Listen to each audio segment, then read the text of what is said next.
When I first bought this statue of Mami Wata, I felt a very strong power from the statue. I felt drawn to it.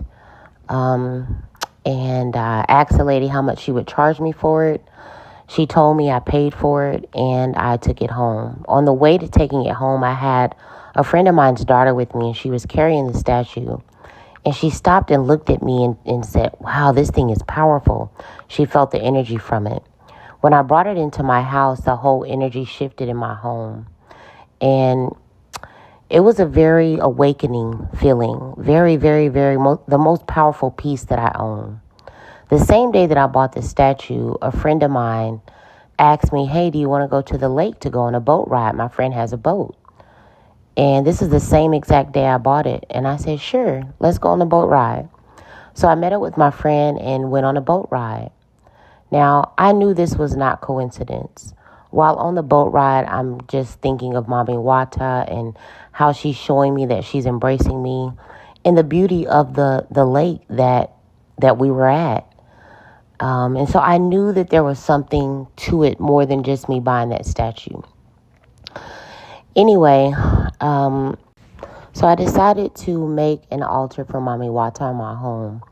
So I painted 2 round wooden, looks like tabletops. And they have feet at the bottom of them. I'm painting them. And all of a sudden, I draw a snake on one. I decorate it, and I go over it with clear epoxy. I use epoxy all the time. But this time, the epoxy dried, and it looked as if it was water or if the altar was wet. Now, I've used epoxy so many times, but for some reason this time, it dried as if it was wet or if it was, had water on it, which was so amazing. Again, another sign that the Spirit's presence is saying, go ahead. I love the altar, and I'm going to make the finish look wet as if it was water, hence Mami Wata.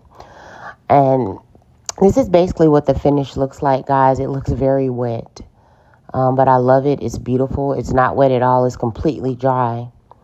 But I'm going to tell you guys a story time about Mami Wata and how she came to me in my dreams.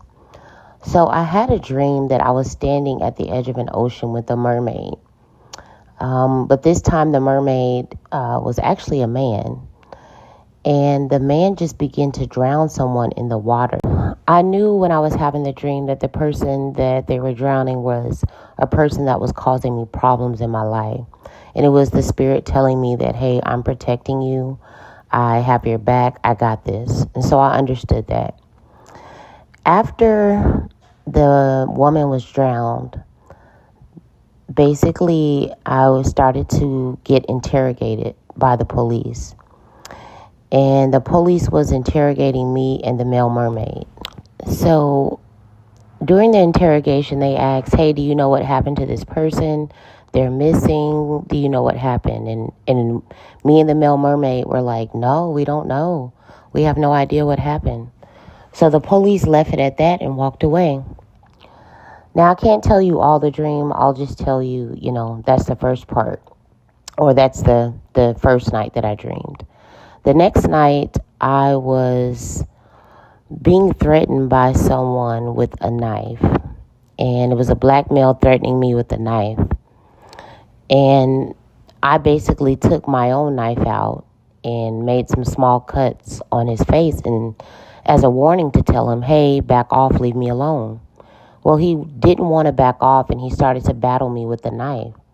So he ended up falling to the floor. I ended up cutting his neck open, I'll just say it like that, and then proceeding to slice his entire body open. The next night, I had a dream about being in Africa and being surrounded by a lot of elders.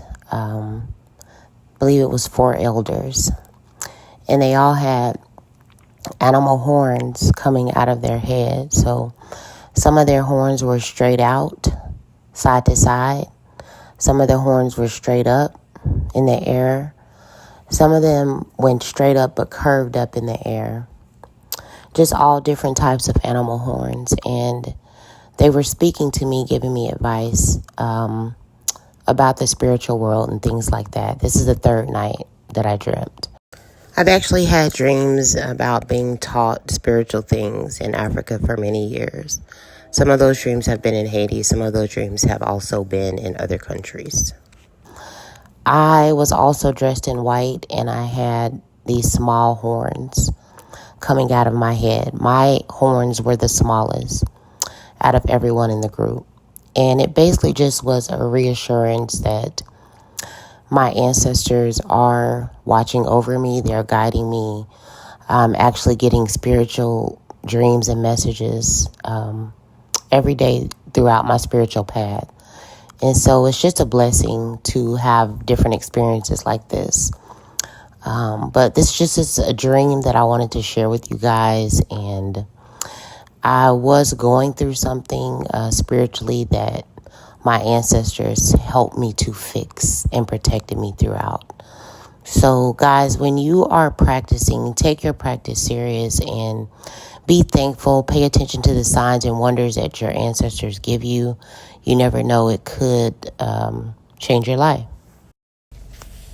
And just so you know, Mami Wata does not always come in the form of a female mermaid. Sometimes she comes in the form of a male mermaid. Some people call that part of her Daddy Wata. Just so you know, Mami Wata is not just one spirit. She comes with many spirits, and they can shapeshift into different forms. But the person that the spirits were telling me about my dreams, who they warned me of, they took care of for me, and that person lost everything. That's all I'll say. I can't give too much.